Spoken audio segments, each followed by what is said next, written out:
Hello everyone, welcome to electrical hub. तो मैंने last video में बोला था कि मैं एक क्वेश्चन बताऊंगा जो कि कैट एग्ज़ाम में बहुत रेगुलर पूछा गया है।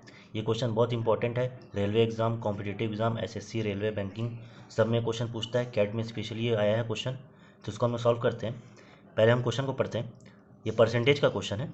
A man have 12 cricket balls and label each with the same selling price.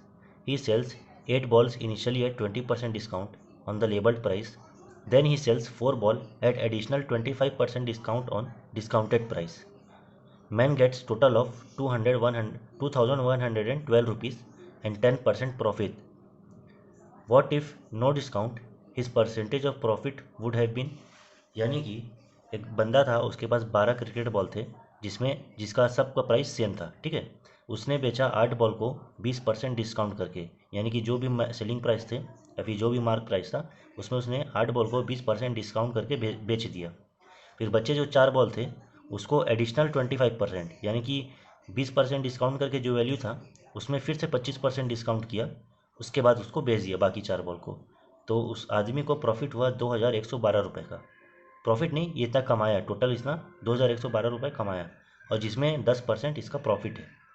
तो पूछ रहा है अगर ये एक भी डिस्काउंट नहीं करता, विथ नो डिस्काउंट, इस percentage of profit would have been, तो इसका परसेंटेज कितना होता प्रॉफिट में।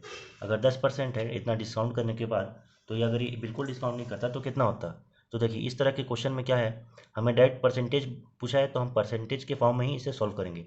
हमें वैल्यू के अंदर नहीं जाना है, क्योंकि देखिए वैल्यू तो दिया नहीं है, नहीं इसमें सेलिंग प्राइस दिया है, नहीं मार्क प्राइस दिया है, नहीं डिस्काउंटेड प्राइस दिया है, बस वैल्यू दिया है। 20% काटा है, 25% काटा है, 10% प्रॉफिट हुआ है।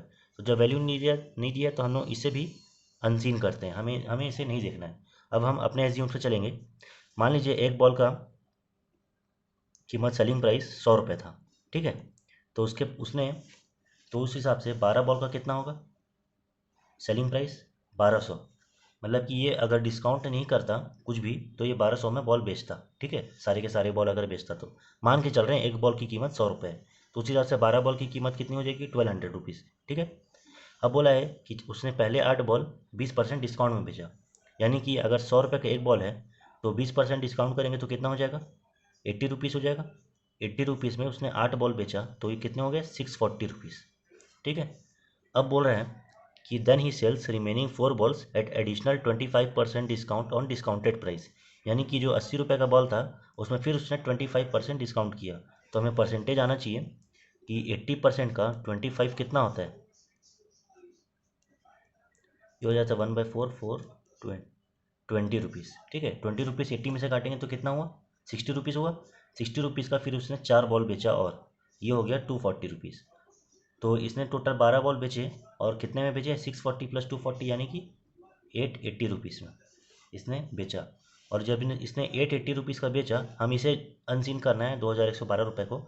जब इसने 880 रुपीज़ में बेचा तो उसे 10% का प्रॉफिट हुआ, यानी कि कोई इतने का इसका सेलिंग प्राइस होगा, यानी कि इतने का ये कोई सब सामान होगा, इसके बॉल्स जो है इतने रुपए इसके होंगे, जिसमें उसे 880 में बेचा और ये प्रॉफिट है 10% का, इतना है। तो हमें एक्स की वैल्यू निकालनी, यानी कि ओरिजिनल प्राइस निकालनी है यहाँ पे। तो ओरिजिनल प्राइस क्या होगी, ये हो जाएगी x plus 10% of x which is equal to 880। तो उस हिसाब से ये 10 से 1 कटा। ठीक है, ये 10 जो है यहाँ जाएगा तो ये हो जाएगा 11x equal to 880 which is equal to x is equal to 880, sorry 800 upon 11। ऐसा करेंगे, देखिए इसको हम जब भेजेंगे तो ये 10 ऊपर जाएगा, 10x प्लस एक्स, और नीचे वाला 10 था यहाँ पर ट्रांसफर हो जाएगा, यानी कि x इक्वल टू 8800 अपॉन 11। उसी हिसाब से x की वैल्यू कितनी आ गई, ये आ गई 800। 800 इसकी वैल्यू आ गई। तो यानी कि सेलिंग प्राइस जो था, यानी कि जो मतलब कि उसके उसने ख़रीदा होगा बॉल, ये 800 में उसको ख़रीदा होगा और उसे बेचा है 880 में, तब जाके उसे 10% का प्रॉफिट हुआ। अगर एक भी डिस्काउंट नहीं करता तो बॉल कितने में बिकता, 1200 में बिकता, है ना, 1200 में बिकता। और सेलिंग उसके पास बॉल कितने की लागत थी, 800 रुपये में, यानी कि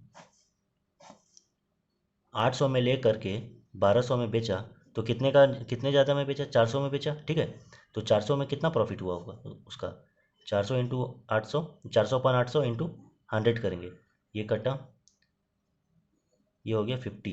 तो 50 आ गई इसकी वैल्यू, यानी कि 50% इसे प्रॉफिट होता अगर ये डायरेक्ट 800 में लेकर के 1200 में बेचता तो उसे 50% की प्रॉफिट होती।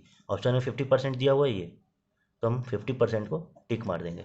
तो इस तरह ये क्वेश्चन सॉल्व होता है। देखिए इसमें हमें जब कोई वैल्यू नहीं दी है, सिर्फ 20% डिस्काउंट, 25% डिस्काउंट, 10% प्रॉफिट, तो हमें खुद एज्यूम करना पड़ता है कि हम कितने में बेच रहे हैं उसे। मैंने राउंड फिगर में 100 लिखा, आप चाहे तो 1000 भी कर सकते थे एक बॉल का। देखिए अब 10 में, अगर आप 100 में से 10 हटाएंगे तो भी 10% कम हुआ, अगर आप 1000 में से 100 हटाएंगे तो भी 10% कम होगा। तो परसेंटेज में फ़र्क नहीं पड़ता है, अब बस परसेंटेज पे ध्यान देना है कि कितना परसेंट हम कमा रहे हैं, कितना परसेंट हम मतलब गेन कर रहे हैं या लॉस कर रहे हैं, उसी पे हमें ध्यान देना है, इस वैल्यू पे ध्यान नहीं दे रहा है। जैसे मैंने 800 से 1200 कन्वर्ट किया, लेकिन एक्चुअल प्राइस क्या कितना है इसका, 2112 रुपये है। मैंने इसको अनसीन करके अपने अपने हिसाब से एज्यूम किया, उसके बाद सॉल्व किया तो 50% इसकी वैल्यू आ गई। ठीक है, तो इस तरह क्वेश्चन सॉल्व होता है। Thank you so much.